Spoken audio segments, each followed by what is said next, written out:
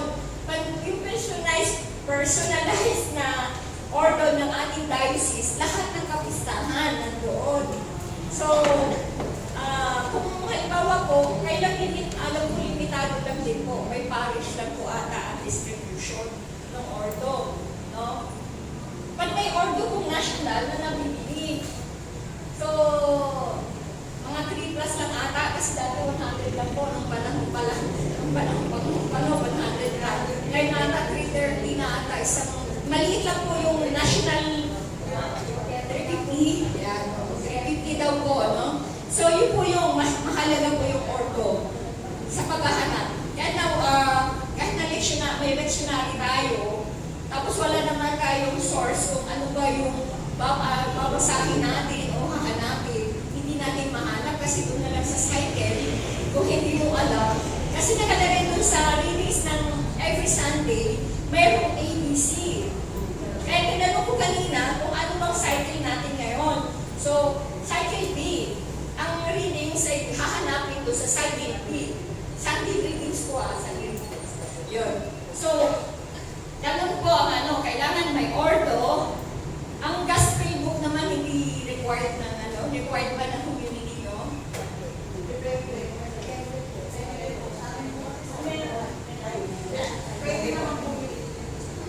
Okay, kasi lang medyo mahal din po yung gospel book, sa amin naman po, as liturgist namin yung aming parish priest, ang niya po ay required sa amin lahat na hindi gospel book, kundi yung mismong lahat na season. Kailangan may ordinary season, mayroong Lent, mayroong Advent. Kasi ngayon po ata kasi walang labas. Yung bagong lectionary, baka naman revise ulit. Kasi may mga kapisahan po, halimbawa, si St. Joseph Marelo, wala pa yan kasi hindi pa po na-revise yung ating mga lectionary, no? So kung na-revise na po, yung mga ladies na mga saints, nandun na din, kasama na sa readings. So mahalaga po talagang may ordo, no? So, mamaya po, pwede naman po siguro walang ordo, kundi hanapin nyo lang po may nakalagay naman doon sa, alam natin na anong cycle natin ngayon? Cycle D. Yeah. So, ulitin ko lang po yung nilalaman ng lectionary. Yung hanay po, hindi ko kasi na-picturean yung sira yung aming page na natin.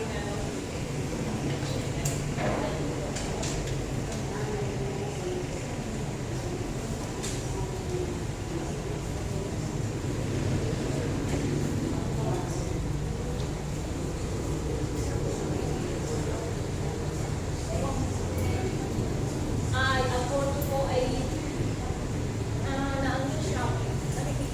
Shopee o kaya Lazada. Mabibili po siya sa St. Paul, SBD, Catholic Trade, pwede po mag-bumili. Baka may access kayo doon sa pupunta kayo ng Catholic Trade, pwede po bumili doon. St. Paul, baka makapunta kayo sa St. Paul, Cubao, mayroon doon eh. Mayroon ata sa Santa Lucia din na St. Paul, na St. Paul, mayroon na ata sa Santa Lucia. Robinsons mayroon ba? Minsan kasi walang order nila lang po.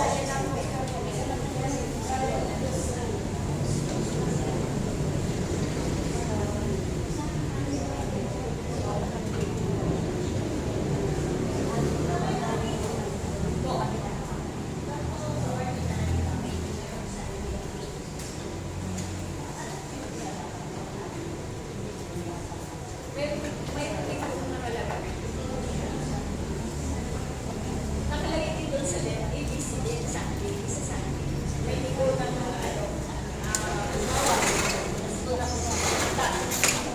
kasi ang Lent po ang tawag sa Tagalog ay ang 10 araw ng paghahanda ng pagsilang. 40 days yun po yung Lent. So mayroon din po doon na cycle. Mayroon din po. Lahat po sila may cycle 8 days, isa linggo. So yun po yung isa lang po. Kasi ngayon may cycle B, lahat ng readings mayroon palagay 8 Meron kasi nakalagay yung A, B, C. Opo. Basta Sunday po yun. Tapos nakalagay din naman sa weekdays, yung sinasabing apat akong pag-ano, Lunes, apat ay Lunes sa ikadalawang linggo ng paghahanda ng pagsila. May title naman po yung ano. Kaya magkaiba kasi sa English. Kasi sa Tagalog. Minsan kasi katulad ng Bisaya, mahirap ako. No? Bisaya po ako, kaya kailangan mag-aral talaga ng Tagalog. Kasi minsan ay, nung una ko talaga pinipit ko ang hila ko.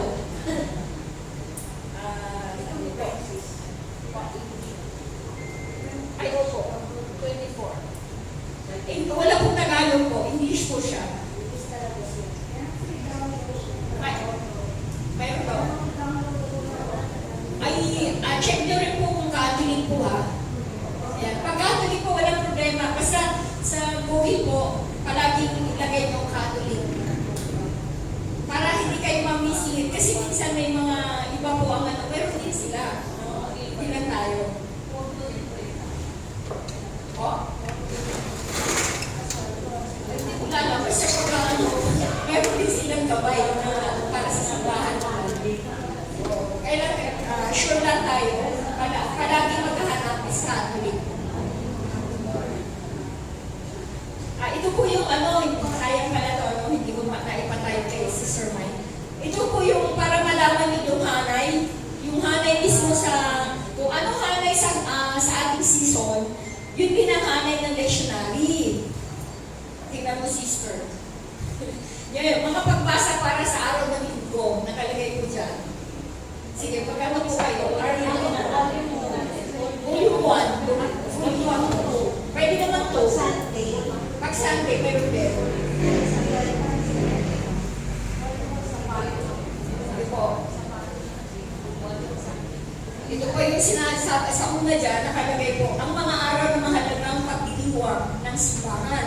So, unang panahon ng pagdating ng Panginoon, hindi Advent ko. Ano, baka kasi nalilito kayo, kaya kasi maano sa Tagalog. Alamin niyo muna, panahon ng pagdating ng Panginoon. Panahon ng pagdating ng Panginoon, nakaano po siya,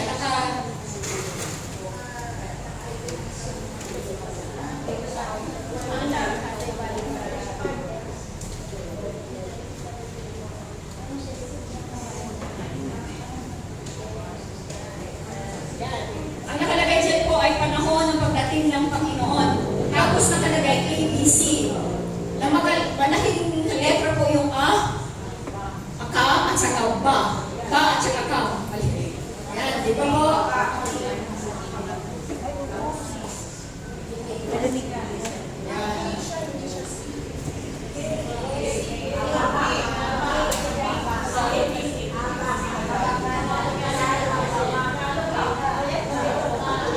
Tagalog ako. Kaya tinatagalog ko po, baka magkahanap kayo, ay hindi itong English. Iba po sa Tagalog. Ano po? Kaya yung sa hanay po, ang hanay dyan is panahon ng pagdating ng Panginoon. Yun po yung Advent. 4 na linggo po yan. Sige po. Ito po, gamitin mo po. Sayang din yan. Kasi siya yung nag-operate. Sayang ako, hindi ko naipatay kaya. Okay. Nakita ko yung tatlong linggo po yan. Sige po. Ilipat nyo na po. After 4th Sunday. 4th Sunday po. Ano kasunod na? Panahon ng pagsila. Pasko na sa ngayon eh. Wala pagsila. Panahon ng pagsila po. Ayan. Okay. Kaya po, sorry po. Yan. Okay po. Ano rin po yan? Katapos ng panahon ng pagsilang, panahon ng 40 araw ng paghahanda ng Pasko ng pagkabuhay. Ito na po yung Lent. Iskan nyo po para hindi kayo. Iskan nyo para malaman po. Kaysa yung sa table of content kasi mag-ano. Iskan nyo po. Hanapin yung panahon ng 40 araw ng paghahanda ng Pasko ng Pagkabuhay. Ito po yung Lent season. Mahaba-haba po.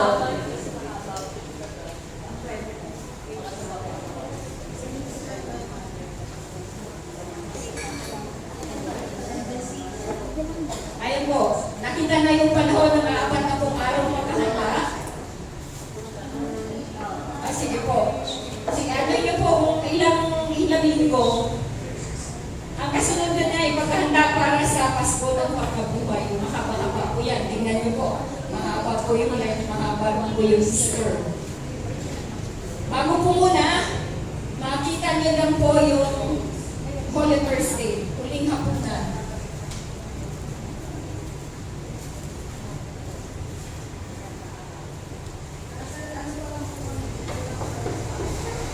Yan. Linggo ng Palaspas, pumasok na po kayo sa huli. Tama po yan. Yan po. Yan, sige po. Pasok na po kayo sa Holy Week. Yung Palaspas. Masunod po na Holy Week. Yung ano na, yung huling hapunan.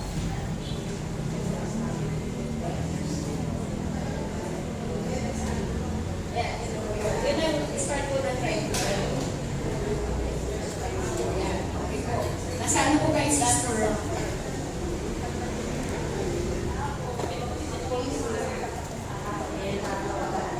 Ayan po. Ang kasunod po nun ay paghahanda para sa mababasa na po nun yung Palaspas, pagkatapos po huling hapunan, nasa ilalim po na 40 araw ng paghahanda ng muling pagkabuhay. Tatlo yung ating Sister Maya, no? Para mag-practice ko. Tatlong dictionary. Ito po yung weekdays, quality of Sunday. Okay. Ito rin ata may mga Sundays. Ito din. Saka yung weekdays na. Isa ang weekdays yung isa. Sige po.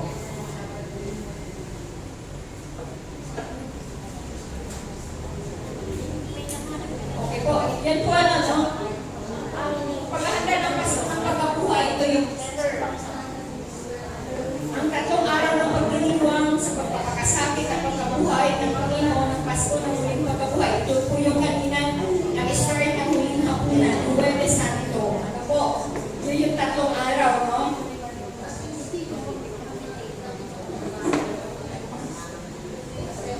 Yes, po, yan po. Kasi yung usually po, ang ibang parish, ang ginagamit lang po ay 5. Inaano nila po sa Misalet. Kasi ang rating sa Misalet ay 5 lang. Depende nga po yung sa parish preach. Kasi sa amin po ay 9. 7 po yung ginagamit namin. Yan. Tapos, karaniwang panahon na po.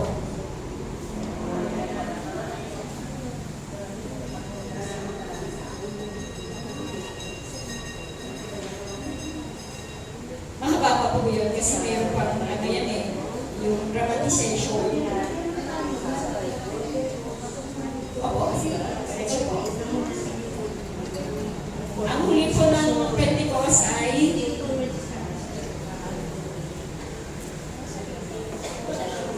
ano kasunod ng Pentecost? Karaniwang panahon. Okay.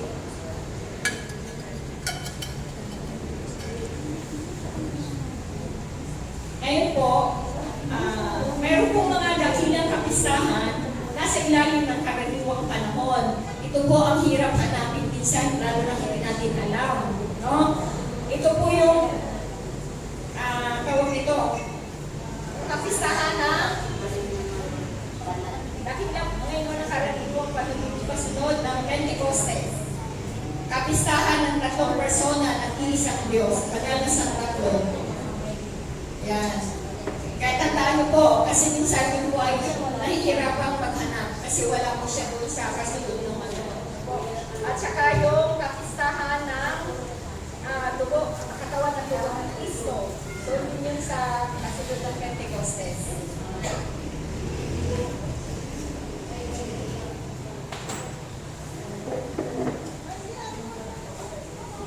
Ayan po. Babasa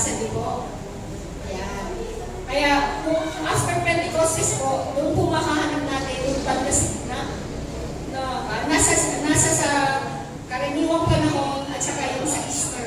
So doon nakahanapin. Minsan kasi hinahanap natin doon sa Sunday. Pag hindi siya nakabilang doon sa Sunday readings, doon siya hanapin doon sa likod, no? Sa karaniwang, nakahanay kasi siya sa karaniwang panahon pagkatapos ng Pentecost Sunday. So doon natin hanapin na sa kalagitnaan siya ng sa Easter at saka yung sa karaniwang panahon. Opo. Yan. Okay. Okay po. Kung wala lang po magkaroon tayo ng practice kung paano maghanap. So, pwede siguro tayo by group. So, para malaman po yung paano mag-scan. So, siguro ano pa po things. Baka meron Ay, parang may gusto magtanong pa po. bago maghanap. Naninis ko si Ate Dolly. Siya lagi ko kasama before. May tanong po kayo, bago tayo maghanap.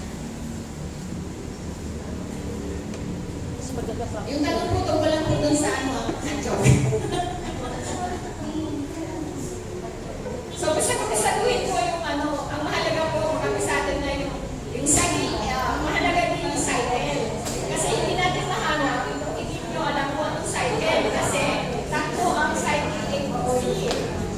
Paano hahanapin yung cycle? Paano po malalaman kung cycle A, B, C? Yun po yung kailangan may ordo. Kasi kung ipaliwanag ko rin sa ito, kailangan ko sila ng din. Kasi 3 years naman po yun natin. Already kayo, 19. Masunod naman natin. Susunod lang. 1 year lang naman po yun. Tapos yung 1, itanong nyo yung 1 at paano malaman Year 1 and year 2. yung 1 at saka year 1 at saka year 2 nakalagay doon ng 1 at 2. So ngayon, nakalagay din po sa tawag ito sa nakalagay po sa ating simbahan na pag sinabing ano ba ngayon 2024, ibig sabihin po at number. Every number. Yan, every number. Ibig sabihin po 2. Ang babasahin natin na readings ay nasa 2. Yung year 2. Nakalagay, di ba meron malaking 1, malaking 2. Kung odd number, na nakalagay na ang order naman po ay nagbigay na, binibigay na niya yung dito lang sa makita natin yung 1, tsaka 2. Minsan, kadalasan po nagkakamali, lalo na po, halimbawa, late ka, papasok ko na lang doon. Kung hindi mo alam anong readings, hindi mo alam kasi may 1 and 2. So ngayon, ano pa ngayon? Even, so 2 po ang babasahin doon sa readings. Kaya madali lang kung matandaan yung year 1 and 2. Ang sa linggo naman pong readings yung cycle. Kailangan alam natin kung anong cycle, may iisipa. Kasi yung weekdays naman, dapat alam natin kung ano ba, year 1 ba o year 2. So ngayon, ang tip natin sa year 2 ay even number ang year. So, even number kung 2. Tapos, odd number, 1. 23, halimbawa, 23, 25. Yun yun sa weekdays. Sa Sundays naman, cycle po ang kailangan.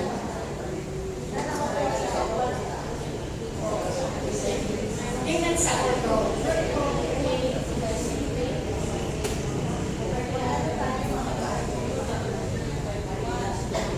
Hindi ko lang po pag-aralan pa. Dati po, ano po kasi yung pakasay ko may paliwanag din po paano. Kailang hindi ako sure, hindi ako masyadong mas hirap magbigay na hindi ka sure. No? Si Angelo ang nakasign dapat yung paliwanag sa iyo. Yan po yung book 1.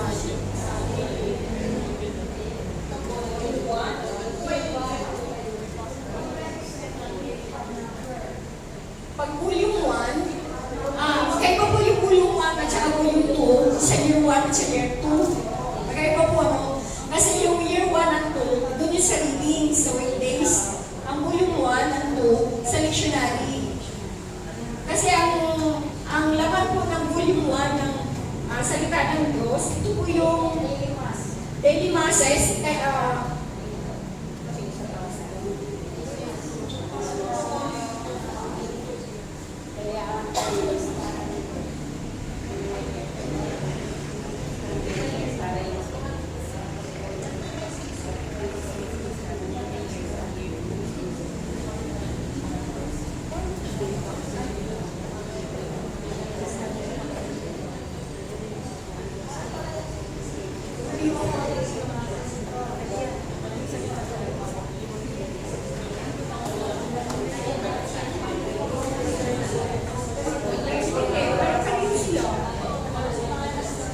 kasi alam mo po sa volume 2, Sunday readings, plus yung mga feast day ng mga santo. Pwede yung volume 1, more on, ano lang po, Sunday readings, plus weekdays. At ito din meron.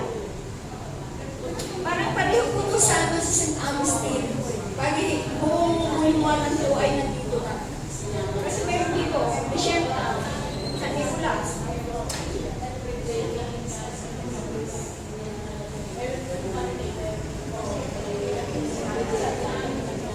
Pareho po siya. Meron din siya ng ano. Parang pareho lang siya. Parang pareho lang siya.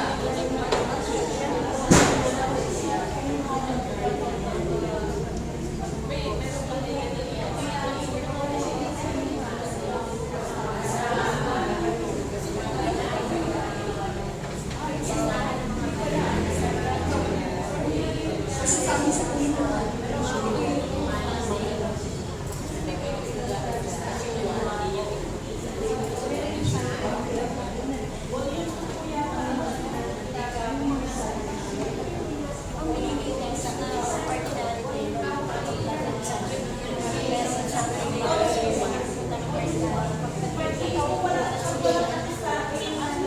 yun po. Ito po yung ate kasi ito yung sa inyo po. Yung volume 1 po, yung readings ng may Sunday readings din at saka weekdays, kasama po yung mga sakto. January to December. Yung po. Ito, fiesta ni, alam ko wala pang fiesta di pa pa makita si Joseph Paredo. Kasi nga, hindi pa rin own lectionary po ito. So sana gusto din ay hindi naman po siya nakalagay talaga. Ang ginagawa po ay may number po dito sa hahanapin lang. May nakalagay po dito sa paano paghahanap. Dali po. May lang nga po. Example lang po, halimbawa sa Agustin. Halimbawa kayo po sa inyong patron. Anong patron nyo? Halimbawa, Fatima. Ito po yung Fatima. So, May 13. Mayroon po siya ano mismo. May date doon. May 13. Kasi minsan po wala siyang readings. Ngunit mayroon po siyang reference saan hanapin. Katulad po yung Fatima, May 13. Ayan o. Pagpunita sa mahal na gahin ng Fatima. Pangkat ng mga pagdiriwang sa karangalan ng mahal na Birhen. So wala siyang readings. Ang gagamitin ay mga pagdiriwang sa karangalan ng mahal na Birhen. So Immaculate Conception pwede gamitin. Ito po yung nakalagay dito. So kung anong instruction po dito, yun po ang susundin. Halimbawa po, ano ba ang patron niya? Hindi, yung St. Joseph the Warder, May 1.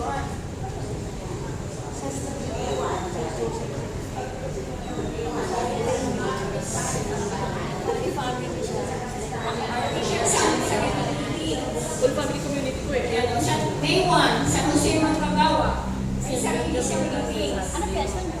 May mga ano po na December. So, sino pa kaya no? Para makita natin paano yung hanapin ng ano.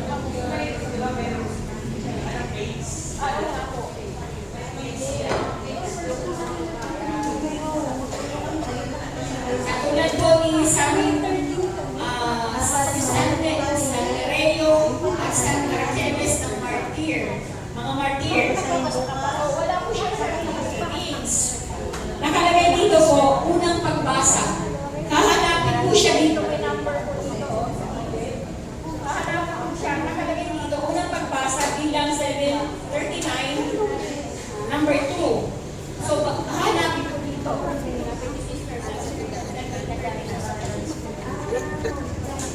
Kailangan may panghanda ng tanda kasi malilito yung magbabasa.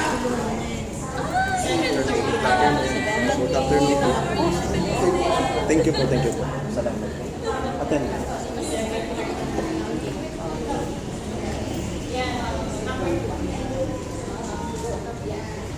Yan po ang unang pagbasa. Pagbasa mula sa aklat ng Pahayag. Yung kapisahan ni San Nereo at San Artemis ng mga martir. Si John birthday siya. Kaya pala. Tapos sabi niya muna, Ay, kaya pala. so ito po hanapin. Ay, di siya talaga pala sa'yo. Ako, So kailangan ko may sinabi niya tagaktak na. sa sulatan. So yun po yung paghahanap ng mga listahan ng mga santo. Nandito po sa kabila, tapos yung number, hahanap mo sa taas. Tapos dito naman po ay January to December, may po siya kapisahan sa Hulyong